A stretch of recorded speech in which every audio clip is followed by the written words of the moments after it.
நான் அக்செப்ட் பண்ணிட்டேன். என்னோட சேனல் எனக்கு கிடைக்காது அப்படிங்கிறது. ஏன்னா என்னால் முடியல. இதை கடந்து மூவ் ஆன் பண்ணி நெக்ஸ்ட்டு போயிடலாம் அப்படின்னு முடிவு எடுத்துட்டு தான் நான் இந்த வீடியோவே போஸ்ட் பண்ணுறேன். இன்றைக்கி தான் பார்த்தீங்கன்னா இந்த சேனலையும் க்ரியேட் பண்ணேன். என்னோட புது சேனல் பார்த்தீங்கன்னா இதுதான். ஸோ முடிஞ்ச அளவுக்கு என்னோட சப்போர்ட்டர்ஸாக இருந்த எல்லாரும் இந்த சேனலுக்கும் உங்களோட ஆதரவு கொடுப்பீங்க அப்படின்னு நான் நம்பி க்ரியேட் பண்ணியிருக்கேன். முடிஞ்ச அளவுக்கு உங்களோட சப்போர்ட்டை கொடுங்க.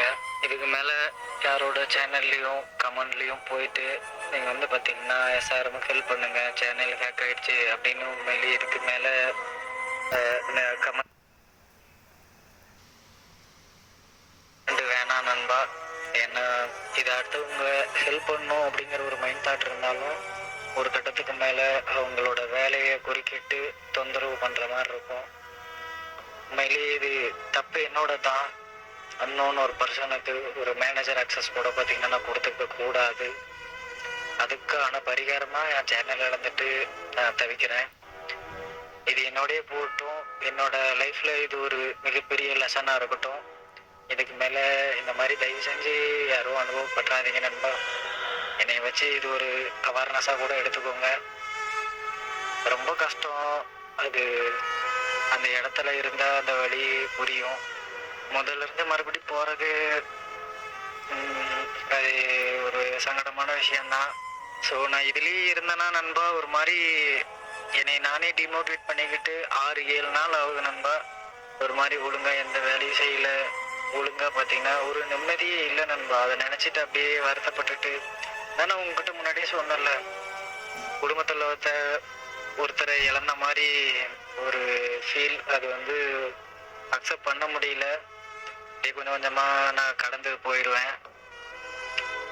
அதாவது என் சேனல் வெறும் நான் ஒருத்தனுக்கு மேனேஜர் அக்சஸ் கொடுத்து எப்படி பிரைமரி ஓனராக ஆனா அப்படிங்கிறதே எனக்கு தெரியாமல் ஒரு புரியாத பேரில் நான் இழந்துட்டேன்.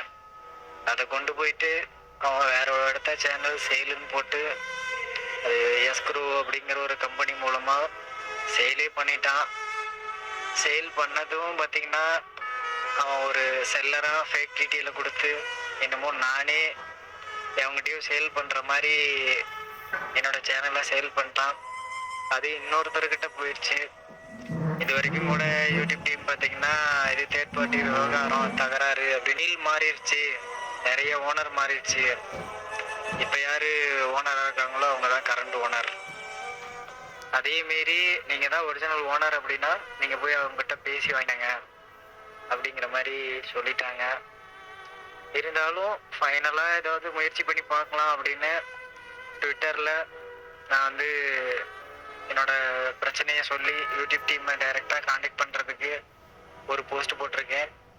முடிஞ்சால் பார்த்தீங்கன்னா கீழே லிங்க் கொடுத்துருக்கேன். ஒரு ட்வீட் மட்டும் பண்ணுங்க. ஒரே ஒரு சப்போர்ட்டாக இருக்கும். நிறைய பேர்த்துக்கு இதை ஷேர் பண்ணி விடுங்க. என்னோட சேனல் இதுக்கு மேலே இதுதான். 100% நான் வராதுன்னு எப்படி நம்புகிறேன் அப்படின்னு எனக்கு தெரியல. ஆனால் அதை நம்பி இதை கடந்து மூவ் ஆன் பண்ணனா நான் அடுத்தடுத்து வேலை பார்க்குறதுக்கு அடுத்தடுத்து மறுபடியும் புதுசாக நான் வளர்ந்து வர்றது கூட ஒரு தடையாக இருக்காது இந்த விஷயம். ஏன்னா அது கடந்து போயிடணும் அப்படின்னு நினைக்கிறேன். அதை ஏற்றுக்க முடியல, இருந்தாலும் கடந்து போயிடணும் அப்படின்னு நான் நினைக்கிறேன். ஓகே நண்பா, இதுதான் என்னோட புது சேனல்.